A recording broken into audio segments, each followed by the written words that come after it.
larger than life. He'll give you strife. He's Todd. He's tall, he's mean, he's labeling machine. He's Todd. Rides a motorbike, he'll tell you what it's like. He's Todd. Don't know what he'll say, he'll scare the kids away. He's Todd. He's Todd.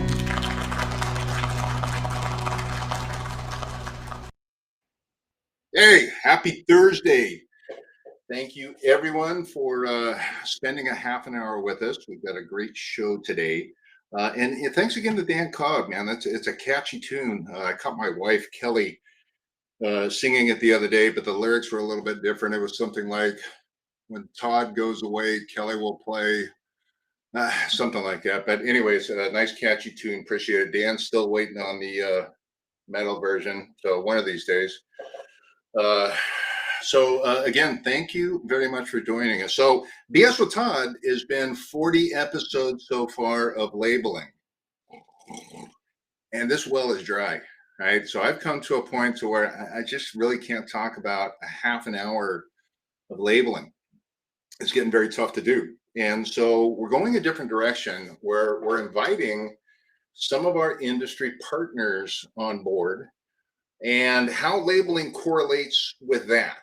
And so we tried it a couple of weeks ago when we had that launch with AEM, and it worked real well. And so I thought, you know what, since I'm completely out of contact or information, I'm going to kind of shift this a little bit more. Now, what it'll do is it'll give everyone out there insights on some of the new technology, and other partners, will be on board to introducing their products. And actually, when I went to Bixie, I was very successful.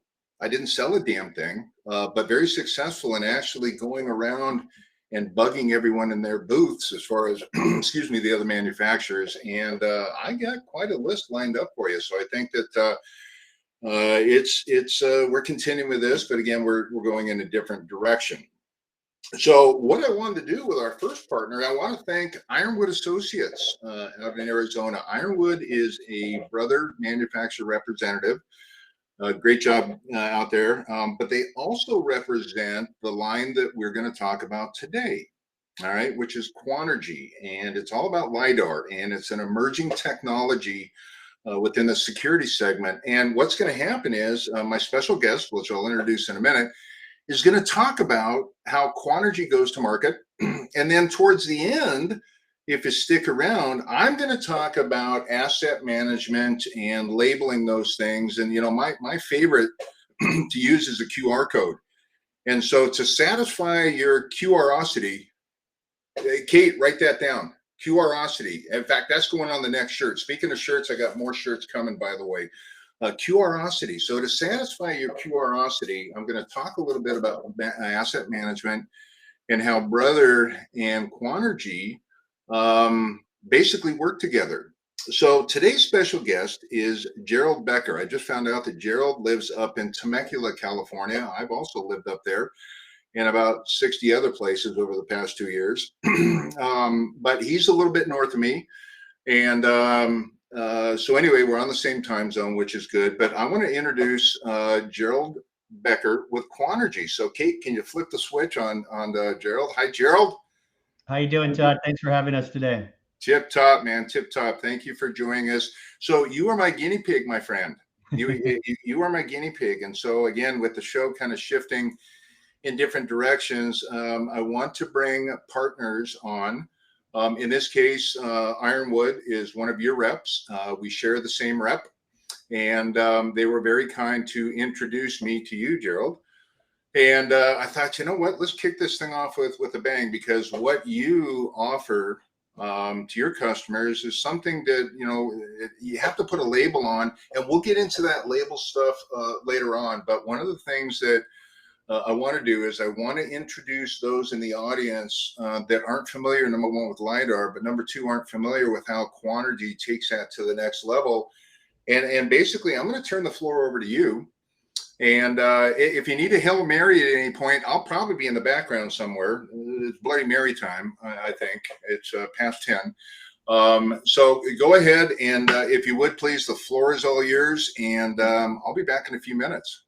Super. Thanks a lot, Todd. Let me go ahead and share my screen on my side, and I'm going to take everybody who's dialed into the presentation through a series of slides just to explain how we're using LiDAR beyond what everybody's accustomed to knowing LiDAR for, such as autonomous vehicles, robotics, or industrial applications. Quanergy, we're taking quite a few different approaches with LiDAR. LiDAR is a great sensing technology in regards to being able to get accuracy as far as location data, speed, trajectory of moving objects within the field of view, be it people, be it vehicles, or unclassified objects. What I'm going to show you guys today is a completely new way of looking at how LiDAR can be used to understand environments for either security, for consumer engagement, for asset tracking, RTLS, so on and so forth. I have a plethora of different use cases I'm going to try to go ahead and squeeze into this 30-minute window that we have here. But let me go ahead and start off with a little bit of background, and then I'm going to get into the nuts and bolts as far as what LiDAR is and how you guys could potentially take advantage of or even explore with some existing applications or potential problems that you guys are working with. Now, Quanergy in itself, we were founded in 2012.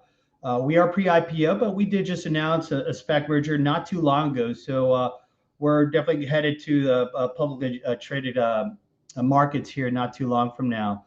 Now, we have a myriad of different patents as it pertains to our technologies. And we are a global company. So we service all major markets throughout the world. And we have dedicated teams of business development, field application engineering, and support all throughout the world that can assist on pre-sales, post-sales, application opportunities. Now, I'm not going to go too deep on the bottom side of the slide right there, but if you're accustomed to the security markets, to the analytic markets, or to access markets, you may see some familiar names there. We do strategically align with a lot of technology partners to be the front end, the dashboard of what our technologies can do. Now, I'm going to get into the LiDAR 101 here shortly, but I'm going to talk about what our vision is as far as what we're doing with Quanergy.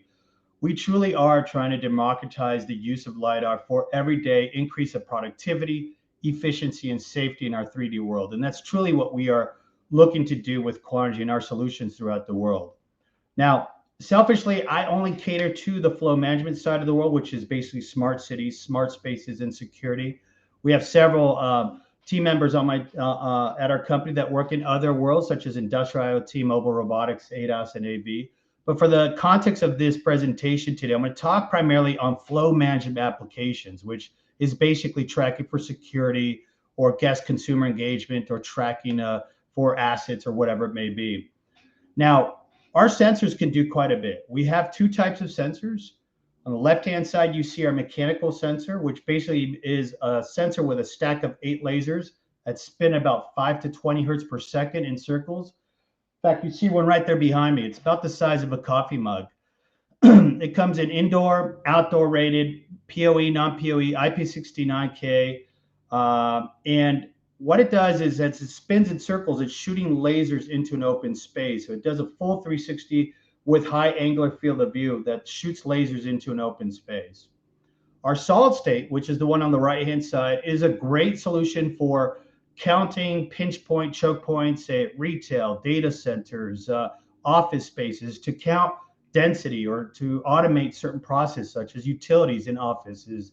It's also used for tailgating or man-trap type of applications. People enter and exit properties or venues. I'm going to go into the fun stuff here shortly. So before I get into the videos and the use case in my live system, I'm just going to give you all a quick LiDAR 101. From the perspective of our mechanical sensor, this guy spins at about 5 to 20 hertz per second, really, really fast, and is shooting lasers into an open space. When the laser hits an object, it bounces back from that object to the laser, and it receives that return. And the laser is able to understand, using time of flight as unit of measurement, how long it took the laser to hit that object and to come back. When it hits the object, it's creating points, millions and millions of points in a 3D cloud. We call it 3D point cloud. And the analogy that I use all the time, that it's very similar to the Matrix. I'm sure a lot of Matrix fans on the line here today. I'm super happy the new Matrix is coming out soon. But when Neo finally started to see the ones and zeros as they're starting to fall from the sky and sees the digital world for what it is, that's exactly how LiDAR sees. We can't see color. We can't make out ethnicity. We don't know male or female. We see everything in little points and silhouettes of people, kind of like the Matrix, as I alluded to. And we use a thing called perception. Perception is like an analytic to a video camera. Perception is our analytic to a LiDAR sensor. So basically, perception analyzes the LiDAR point cloud to make sense of moving objects, to understand trajectory, location, speed, height, et cetera, et cetera. From there, we can then pass that on to applications such as VMSs or analytics or unique applications. And I've seen quite a bit of unique applications, inclusive of our sensors mounted around the perimeter of a horse racetrack to track as horses are running around, to get LiDAR perfect finish instead of picture perfect finish. So we understand exactly where they're at to the centimeter. Very high accurate sensing technology. I do want to highlight on the bottom of that page right there, the most important thing is that we do this preserving personal privacy. So there's no PII that's displayed or captured with our sensors. We just don't know who Jane Doe, John Doe is. We don't capture ethnicity. We don't capture biometric information. But this is where we complement security applications very well, where we have very high degree of accuracy and very wide range at full 360 field of view.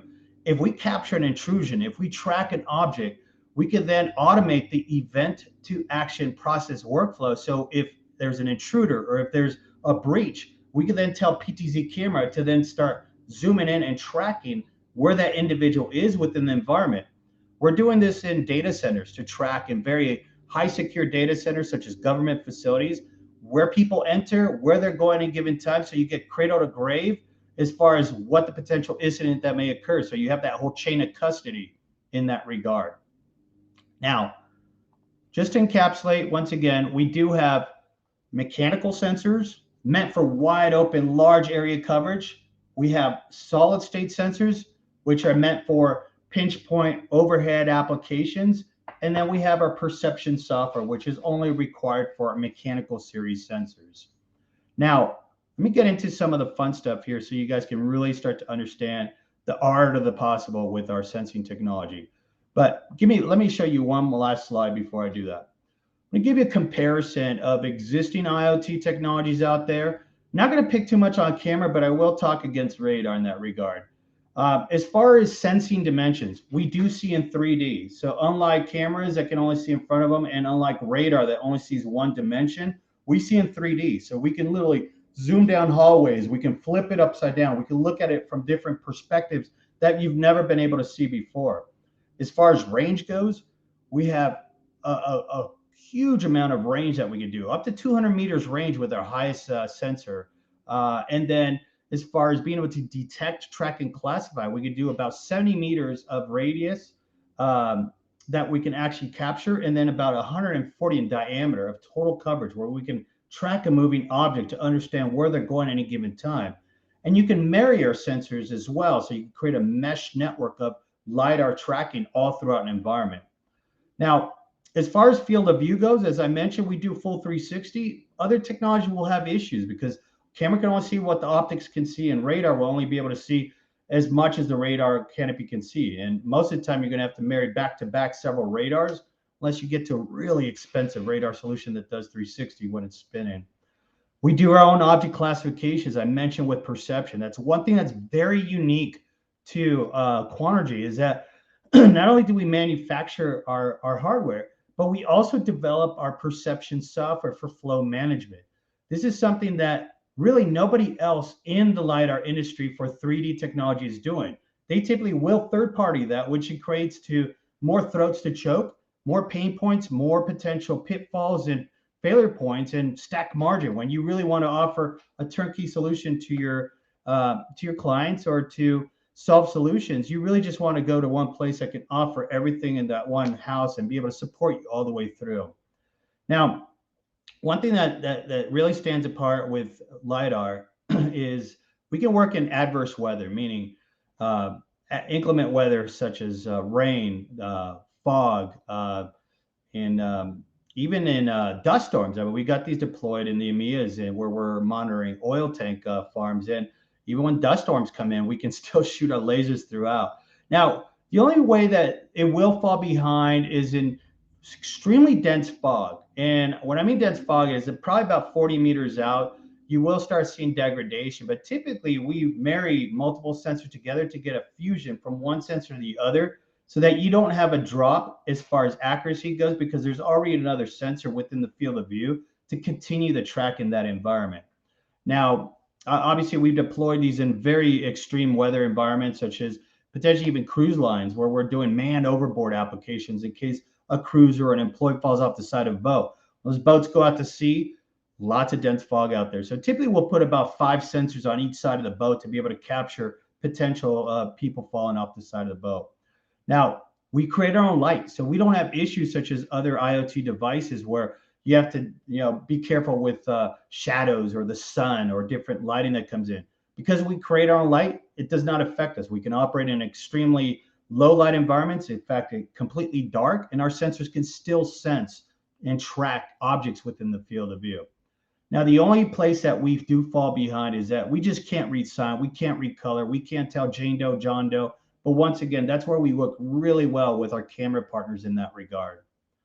So let's go ahead and prepare this for the fun stuff. So these are some of the markets that Quanergy goes after. And these are some of probably the best markets that I'm dealing with right now.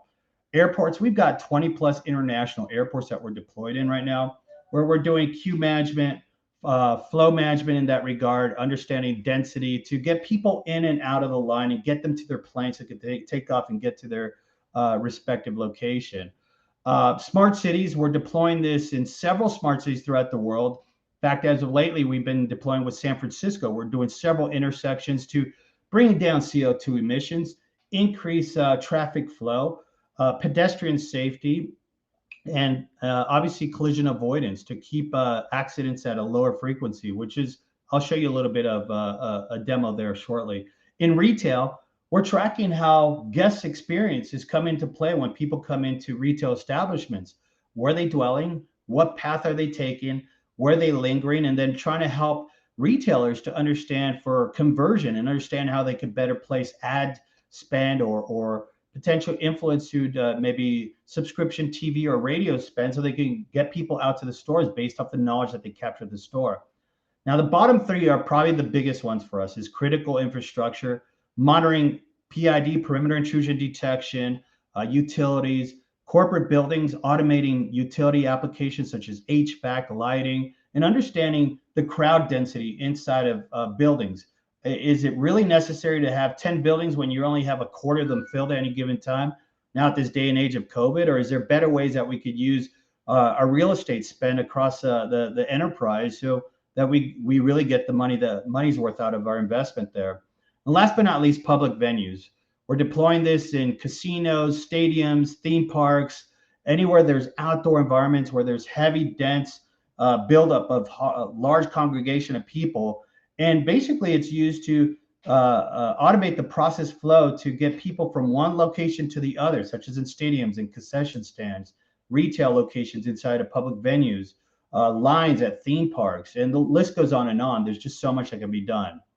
Now, I'm going to go ahead and get right into the fun stuff. So first and foremost, this is my LiDAR unit right here in front of me. This is to the side of me. And as I mentioned to you all earlier, my LiDAR sees in 3D. So this is a top-down view of our sensor in my home office. So this is me in front of my home screen.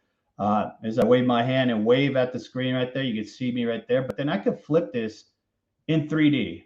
I can move this around in different fields of view. I can move this in different angles. I can do all kinds of different things to look at it from a different perspective that you've never been able to do with any other IoT devices. But with this, you can draw in intrusion zones, exclusion zones, inclusion zones, or whatever it may be to track in an environment.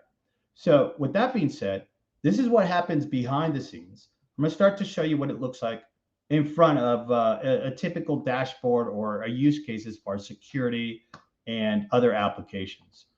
Now, on the left-hand side, once again, that's our perception software top-down view of people at a conference as they're moving around. And you can see all kinds of people coming out of the trade show. But what's important here is this guy right here who's walking around right here. He breached this yellow square. That's an intrusion zone. Because he breached that zone earlier, it's automatically telling this third-party camera, this PTZ thermal camera, to track him and only him because he meets the criteria of someone who breached an area within the environment.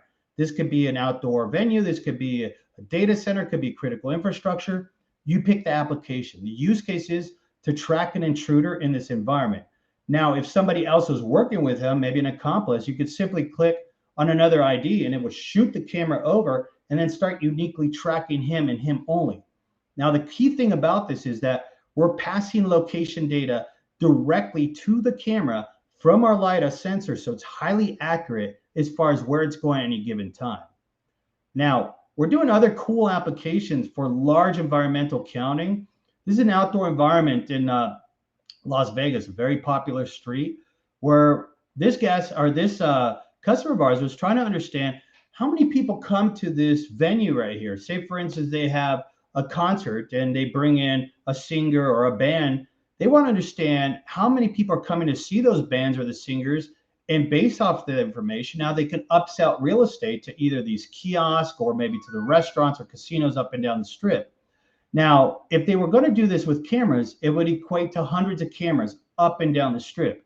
As you can see, there's varying degrees of lighting. It changes from blue to yellow to green. There's shadows, all kinds of stuff. So you think about something covering this 3-block location. It would take 300 plus cameras, cable, labor, compute, maintenance, installation. It just adds to a lot of cost for this type of implementation. Now, the other option would be turnstiles. If this is not the safest part in town, turnstiles can create a problem where if there's a lot of people, they're all going to bunch up and create a real hazard in that regard. Now, in this particular application, what you'll see is you can simply put maybe 6 to 7 sensors up and down the street. And because we are a line of sight technology that sees in 3D, you can stick our sensor over here, over here, over here, over here.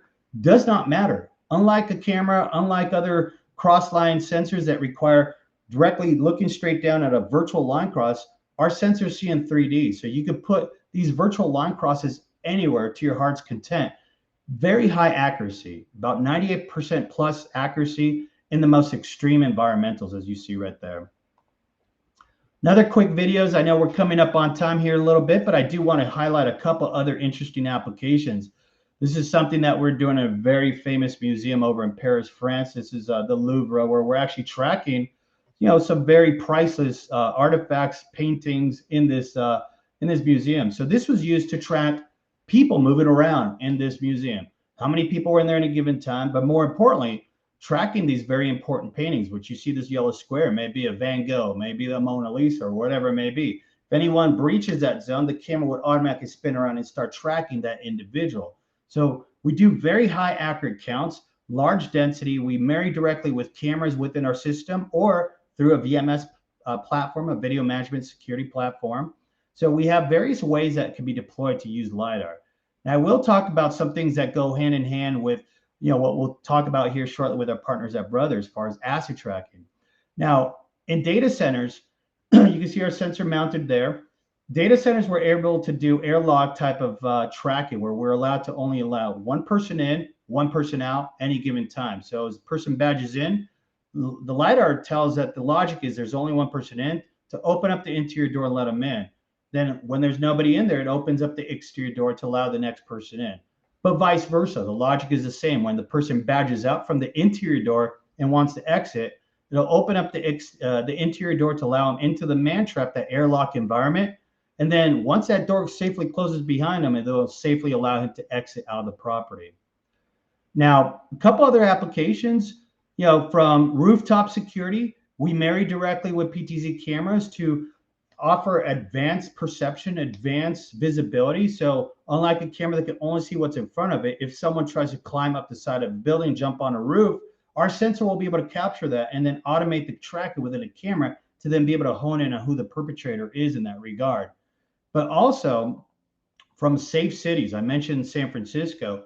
What we're doing in San Francisco at countless intersections now is monitoring traffic lights. So you see right here from the surveillance system, this is the city's ITS system as far as monitoring the lights. And then this is our perception software. So you can see the vehicle turning left. Once it sees there's no traffic coming this way and that way, it's going to go ahead and turn the light green for this bicyclist to go ahead and cross the street. So we're doing several things here. We're automating the process for lighting to increase the flow of traffic so that we get less crowding and high peak times throughout the evening. We're increasing the flow of traffic for pedestrian safety in different ways. We're keeping the pedestrians safe so that they're not getting hit by larger vehicles or other vehicles coming through, but even more so, decreasing CO2 emissions, because if you're getting cars home faster and quicker instead of spending time at lights, we're bringing down the emission rates, of course. Now, last but not least, I'm going to touch on critical infrastructure, which will dovetail to how we work hand in hand with Brother and how we can potentially do asset tracking with our devices in these deployments if we decide to talk on any opportunities you guys may have. But this is a PID application, a perimeter intrusion detection application. This is good for critical infrastructure applications in that regard. So what you're seeing here is basically our sensors all around this oil tank refiner right here. And just for reference, you can see these little white spots right here are vehicles. So you can see how we're tracking individuals walking on the side of the fence. But this is where it comes in hand with Todd's products and what we could do together. So our sensors are mounted all around the perimeter right here. But if we could deploy technology married with Brothers asset track tech, we can provide additional layers for understanding. And I'll let Todd hone in a little bit on this, but being able to tag our solutions all throughout the perimeter, inside the properties, together with Brothers technology, could provide additional value as we start to move forward with this. So Todd, I'll give it to you to talk a few words on that. So thanks, Gerald. Actually, that's some really cool stuff. I know you and I talked last week sometime, and you gave me a little snippet, but that's some really cool stuff, man. And so I want to appreciate your time here. Now, in regards to labeling, I kind of mentioned it prior as far as asset management. I'm a big fan of QR codes. One of the things about QR codes and the Brother labeling system, or any type of asset management, you don't specifically have to hone in on a QR code. There's many other, there's alphanumeric, but you need a label that's going to last. And you mentioned a couple environments that are harsh environments. You mentioned some, fountains. You mentioned casinos. You mentioned cruise ships, which are out in the salt air. So one of the things I always like to bring up, Gerald, and this right here has been submerged in water for now, Kate, I don't know, a year and a half, 2 years. In fact, you can see where the water's starting to dissipate.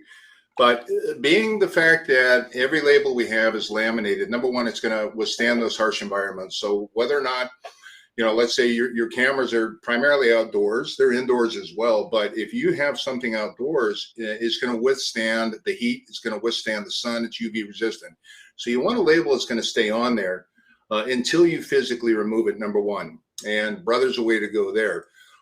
Talking about QR codes and asset management, inside of a QR code, if you're using either alpha or numeric, you can put 7,089 characters. There's going to be a test on this at some point. If you're using a combination of alpha and numeric, you can put half of that. So roughly 4,100, 4,200. I was no good at math, but anyway, there's a lot of characters you can put in there. You can put in date of installation. You can put in the contractor. You can put in data maintenance. You can put in all sorts of things inside that asset management. And again, when you're out deploying all of your equipment, Gerald, you have to keep track of that stuff. It's very, very, very important to keep track of that. So Brother, I think, is the perfect combination for what Quanergy brings to the market as far as your indoor and outdoor and harsh environment applications. And so that's why, the synergy here, I think it's a really good collaboration on our part, because again, you're going to have to put the equipment in. but more importantly, and even from, I keep preaching liability.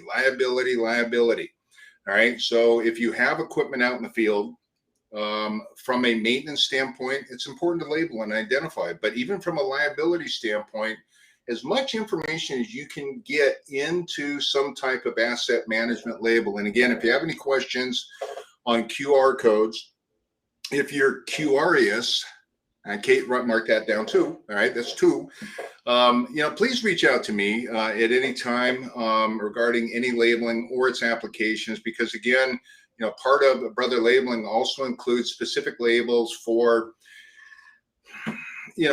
powder coated environments, or even if you wanted to do any imperfect surface. So again, depending upon the application and the equipment being put in the field, Brother has your labeling solution. So again, I think this is a perfect collaborative effort. I can't say that fast 3 times. I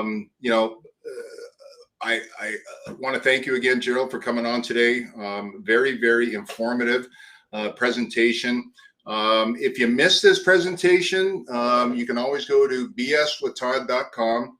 I know we're getting a lot of replays out there. So a lot of the people that initially signed up for the show who are not able to make it, you can always go to bswithtodd.com. You can see the replay of the show. Again, very informative. Thanks to Ironwood for bringing you on today, Gerald. I appreciate it. At that, it's 10:29. We're going to go through the closing here. So again, thank you, Gerald. So coming up, all right, labeling and certifying made easy on September 23rd.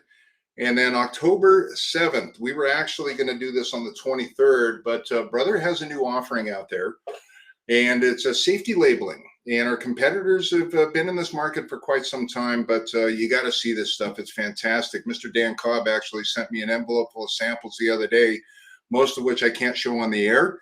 But nonetheless, it got the point across. It's really, really good stuff. So please stay tuned for the next couple of episodes. And again, I've got a litany, a plethora, if you will, of people lined up to do the show as far as our industry partners. So stay tuned for that. And again, the whole idea is, how does Brother Labeling incorporate with these other manufacturers out there? So stay tuned for further episodes, future episodes on that. As far as to contact the team and Gerald's contact. So first and foremost, we got Mr. Gerald Becker. Again, thank you. I know I keep repeating myself on that, but thanks for your time today. So if you want to contact Gerald, if you have any questions on Quanergy or LiDAR, please reach out and contact Gerald, if you will. As far as our contact information, hell, everybody knows me by now, but in case you don't, if it's your first time tuning in, I hail out of Vista, California, and there's my contact information up there. Mr. Jamie Brookover out of Virginia Beach. Mr. Dan Cobb is somewhere in Wisconsin. Mr. Bruce Page, I know you're out there, Bruce. I know you're out there. But Bruce is in Marble Mouth, North Carolina. And Mr. Rob Dawkins, he's also in North Carolina. I think they're only about a mile from each other. And then Mr. Craig Robinson, our glorious leader, hails out of Sarasota, Bradenton area in Florida. So it's 10:32. We've gone over 2 minutes. I appreciate you sticking around for this. Please stay tuned. And again, if you missed any episodes, go to www.bswithtodd.com. Shirts, I'm told they're going to be new shirts, not this one, but a new shirt are going to be out of the printers pretty time soon. We were hoping to have them in time for Bixie, but all the other shirts went. In fact, I gave mine right off my back. So the stories about a half-naked fat man walking through the aisles of Bixie were absolutely true. Yours truly. So I'll do anything for my customers. So anyway, thank you again. Have a great week. Please stay healthy out there, and we'll see you next show. Thank you.